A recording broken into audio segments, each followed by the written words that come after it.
Ayan, good morning po Pilipinas. Lalong-lalo na po dito sa Calamba City, Laguna. Iluulit ko po na balik po ako sa YouTube at binura ko na po ang Sumbungan Channel sa Facebook. So gumawa po ako ngayon ng ayan po yung bago kong YouTube channel, Dan the Defender. So, ang aking pong kunting salaysay ngayon dito po sa Calamba City, Laguna, na masaya ba talaga sila, nanalo sila. Alam naman nila sa sarili nila na talo sila sa taong bayan. Ever since naman, bago pa lang mag-election, ang sabi ko ay ang kalaban ng kalambalik ay ang machine. So, hindi ko alam kung bakit hindi trinabaho ng mag-amang Chipeco ang Comelec. So, kumbaga, naging kampante po ang mag-amang Chipeco po dito sa Calamba dahil overwhelmed sa lahat ng inikot po naming barangay, 54 barangays within 45 days, ay kitang-kita naman po sa madla. Pero, at the end of the day, ay ito na ang nangyari. Imposible pong malalandslide ang isang Chipeco sa isang barangay, lalong-lalo na po dito sa amin sa barangay Parian. So I have nothing to say with it. Inuulit ko po, pagtalo ay maraming sinasabi, di ba? Pero kitang-kita naman po sa madla, no? Kitang-kita naman mo ang pinagagawa ni Mayor Rosisal ng Calamba City, Laguna para manalo sila. So, is it deserve? Deserve ba nga nanalo sila ang Calambaco? Sa dami-dami na pong problema nga nagdaan ang Pilipinas, lalong-lalo na po sa senatorial slate, ay talagang questionable po. Questionable. Bakit hindi nanalo ang Duterte? So, it means it is manipulated by the Comelec and by, Lisa Marcos, the BBM administration po. Wala ho tayong magagawa. So, nakapasok po si Bongo, si Bato de la Rosa at Rodante Marcoleta. Yan po yung tatlo. So, hindi nakapasok si Atty. Vic Rodriguez, si Kibuloy, at yung mga talagang mga dalawang attorney, si Hinlo at saka si Lambino, ay hindi ho nakapasok. That is an impossible. No? Talagang sinadya ng Comelec na most sa mga OFWs ay hindi nakaboto. Talagang sinadya nila yan para hindi makaboto ang OFW. Failure of elections ang mga OFW. Talagang sinadya ng Comelec yan para hindi ho sila makaboto, lalong-lalo na po sa OFW. Alam naman po natin buong mundo, buong OFW ay ang iboboto ay Duterte.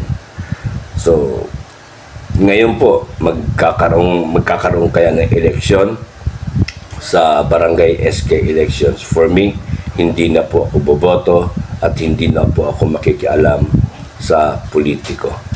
I rather stop na ako sa pagbablog sa politiko dito sa Calamba City, Laguna. At baka hindi na ako boboto ngayong barangay SK elections. And it's my first time nga hindi na ako boboto sa barangay SK elections. Alam naman natin kung sino ang mananalo dahil alam natin gagamitin naman nila ang mga teachers. Kagaya po nangyari sa 2022, ginamit nila ang teachers. Basta, madumi po talaga ang politics. Kaya yung Sumbungan Channel po ay talagang ipinaglaban ang karapat-dapat at talagang isinisiwalat. Pero sabi ko nga ho, at the end of the day, machine talaga ang kalaban, hindi ang botante. Machine po talaga.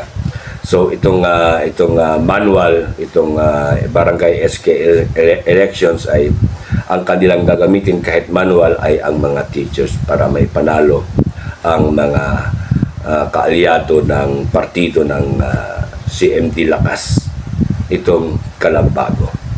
So, tapos na pong elections, pero talagang hindi pa rin tapos ang aking pagpupuna sa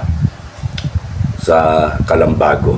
Sabi ko nga sa inyo, tapos na nga ang election, ay binura ko ng Sumbungan Channel sa Facebook, pero sa YouTube po ay tuloy-tuloy pa rin ho tayo bumanat o pupuna sa Kalambago ng itong aming mayor nga si Mayor Rosisal. Hindi po tayo titigil, no? Hindi po tayo titigil sa pagbabantay sa kanya, at halo-halo na po ito, BBM at Kalambago po.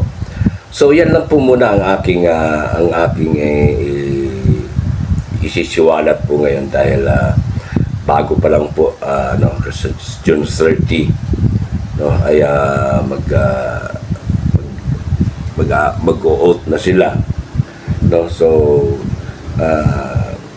ito lang po masasabi ko sa Kalambalik, no? Kahit natalo po tayo sa machine, alam po ng taong bayan na kayo po ang mag-amang Chipeco ang nanalo. Ayaw talaga palarunin, kagaya po nangyari po sa Misamis Occidental. Natalo po ang mga Duterte dahil si tumatakbong governor, si Governor Samson Dumanhog ay natalo. Si Mayora ng Tambulig, pagka-mayor ay natalo din. So lahat daw ng Dumanhog ay natalo. So yan po ang manipulated po talaga ng Comelec. Machine po talaga ang kalaban natin. Kaya dapat po ito'y ma-recount sa manual, no? I-recount ito manual para dito natin mapapatunayan na talagang may dayaan po, talagang malaking dayaan, hindi lang po sa national, pati ho dito sa local. So kayo na po bahala magkomento. Basta ang Kalambalik po dito sa Calamba City, Laguna, ay we're proud of you. Proud kami na sinuportahan po namin ang Kalambalik sa pamamagitan ng mag-amang Chipeco. So sa aking mga followers sa Sumbungan Channel, naway suportahan po ninyo itong Dan the Defender. At dito po tayo mag-iingay sa YouTube. Hindi na po ako mag-iingay sa Facebook. Sana suportahan nyo po ito. At aking pong itatag po sa inyo itong aking hindi na po tayo magla-live. Mag-uploading video na lang po tayo lagi. No, so sa aking mga followers po ng Sumbungan Channel, ito na po si Sumbungan Channel. Meron na pong YouTube, at dito na po ninyo ako suportahan sa YouTube channel. And God bless Calamba City, Laguna, and God bless our Philippines. Till then.